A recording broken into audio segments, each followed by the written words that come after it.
سلام، خیلی خوش اومدید به کانال ساز نوشته.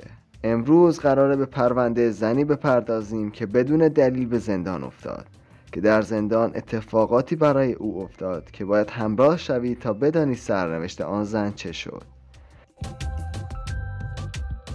زنی به اسم آنا در پایگاه پنتاگون آمریکا افسر بود. او به دلیل کارهایی که برای ارتش انجام داده بود، لوح‌ها و تشویقی‌های زیادی دریافت کرده بود.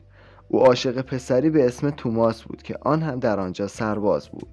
با همدیگر اختلاف سنی داشتند اما عاشق همدیگر بودند. فرمانده آنجا جان بود که اختلاف نظر با آنا داشت، که در یکی از روزها جان تصمیم میگیره کاری بکنه که آنا را از آنجا یا اخراج بکنه یا به زندان بیندازه. در یکی از روزها جان تصمیم میگیره سلاح تمام افسرهای آنجا را بررسی کنه، اما قبل از این کار به یکی از سربازهای آنجا سپرده بود که در خفا حداقل 15 فشنگ از سلاح آنا برداره.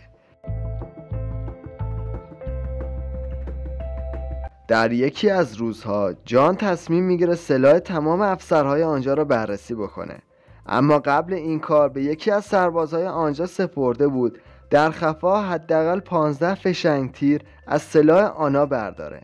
با اینکه جرم نبود این کار، ولی میخواست با این کار آنا را از آنجا یا اخراج بکنه یا به زندان بیندازه. فرمانده جان شروع به گشتن سلاح‌ها میکنه. وقتی به سلاح آنا رسید، رو به آنا شد و گفت سلاحت کامله؟ که آنا گفت بله فرمانده. که گفت مطمئنی؟ گفت بله. وقتی سلاح باز کرد، فشنگ‌ها رو شمرد، گفت 15 فشنگ کم است. که آنا با تعجب گفت نه، باید کامل باشه. گفت نه، کامل نیست. که بعد به سرباز دستور داد آنا را به اتاقم بیاور. وقتی آنا را به اتاق آورد، دید افسر پلیس شهر آنجا بود که به آنا گفت باید به زندان بروی. آنا گفت جرم من چیست؟ گفت به جرم بردن فشنگ‌ها به بیرون از پایگاه و استفاده آنها به سمت مردم. که گفت نه، اینطور نیست. گفت شواهد اینو گفته. که آنا گریه کرد و گفت من به این کشور خدمت کردم، چرا اینجوری میکنی؟ جک که افسر بود گفت حق ماندن در اینجا رو نداری و باید با من بیایی. جک او را بازداشت کرد و منتظر روز دادگاه ماند. آنا زن زیبایی بود که اکثرا کراش بودن روی آن. روز دادگاه نظامی فرا رسید. آنا را آوردند. قاضی دادگاه وقتی آنا را دید چشمش گرفته شد بهش. یک حسی پیدا کرد نسبت به آن. از افسر پلیس خواست آنجا را ترک کند، که باعث تعجب افسر شد، چون طبق معمول باید آنجا بماند. نام قاضی آنجا نیکولاس بود. نیکولاس وقتی افسر رفت به سمت آنا رفت و به یک دستی به موهای آنا کشید و گفت به گمانم فرمانده جان تو را بی‌دلیل اینجا فرستاده تا من تو را محکوم کنم، ولی میخوام یک کمکی به تو بکنم و تو را آزاد بکنم و همه تقصیرها را به گردن جان بیندازم. آنا از او پرسید چه کار باید انجام بدم؟ به آرامی گفت باید با هم رابطه انجام بدهیم، که باعث تعجب آنا شد. گفت نه نه نه و سمت دیگر را نگاه کرد. و نیکولاس گفت پس منتظر باش تا عمر داری به زندان بندازمت، که باعث ترس آنا شد که یک دفعه برگشت. قول میدهی آزاد شوم؟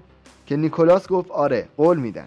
نیکولاس دم در رفت و به جک که افسر بود گفت زمان محاکمه طولانی است، از اینجا برو، و در رو بست و قفل کرد.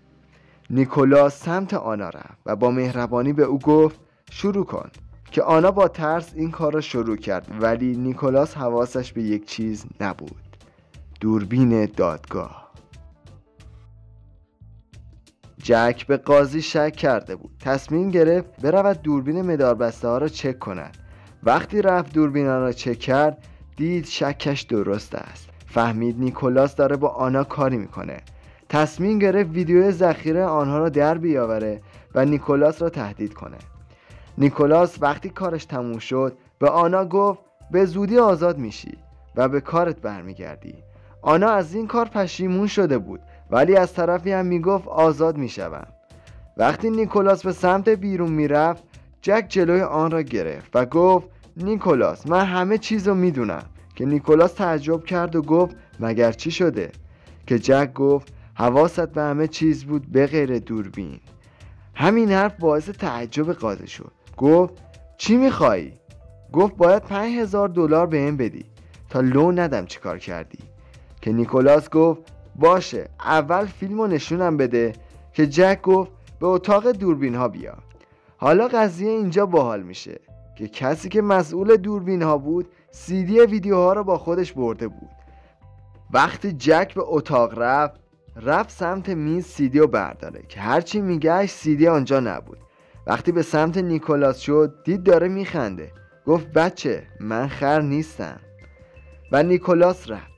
جک عصبی شد و رفت دنبال کسی که مسئول دوربین ها بود.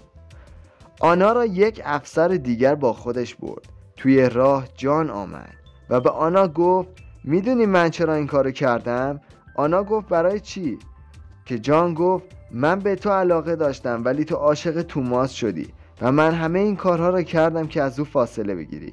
که آنا با تعجب بهش گفت علاقه چیزی نیست که به هر کسی داشته باشی و به افسر گفت منو به بازداشتگاه ببر.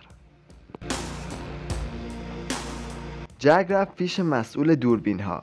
گفت من CD رو میخوام که امروز از اتاق برداشتی. که گفت CD رو باز کردم و از همه چیز خبر دارم. وقتی جک اینو شنید به او پیشنهاد داد از نیکولاس بیا پول بگیریم تا او رو لو ندیم. ولی مسئول بسیار قانون مدار بود. گفت مطمئن باش هم تو را برکنار میکنم هم نیکولاس هم جان را. و آنجا را ترک کرد. همین حرف باعث ترس جک شد. بعد از چند روز دادگاه دوم فرا رسید. نیکولاس با خیال راحت رفت بالا برای قضاوت. وقتی شروع کرد گفت آنا گناهی نکرده و فشنگ‌ها را یک سرباز برده بود که سرباز خودش به کارش اعتراف کرد و فشنگ‌ها را برایم آورد. آنا آزاد است و به کارش برمیگردد. بعد این حرف مسئول دوربینا به دادگاه آمد و داد زد دروغ است. گفت این CD را پخش کنید. جک هم آنجا بود که از ترس به خودش میبالید. وقتی فیلم را گذاشتن آنا تعجب کرد. نیکولاس دهنش باز مانده بود. جان فرمانده ترس به دلش افتاده بود. مسئول به بالا رفت و گفت نیکولاس به اتهام تجاوز. جک هم میخواست از نیکولاس پول بگیره و او را لو نده و جان هم به دلیل اختلاف نظر که با آنا داشت تصمیم به گرفتار کردن آنا کرد. گفت آنا کاملا بیگناه است. او یک افسر با تجربه و منظم است. به کارش باید برگردد. چند روز گذشت. دادگاه سوم با یک قاضی دیگر شروع شد که نیکولاس و جک به زندان افتادند و جان از فرمانده ارتش برکنار شد و آنا آزاد شد و به کارش برگشت. وقتی آنا آزاد شد اولین کسی که دید توماس بود که با شور و شوق به بغل او رفت و او را بوسید. توماس گفت من میدونستم تو بیگناه هستی. ممنون که این ویدیو را تماشا کردید. امیدوارم لذت برده باشید. ممنون میشم چنل ما رو سابسکرایب کنید و ویدیو رو لایک کنید. منتظر ویدیوهای بعدی باشید. هرچی بگذره ویدیوها بهتر میشه. تا ویدیو بعدی خدا نگهدار.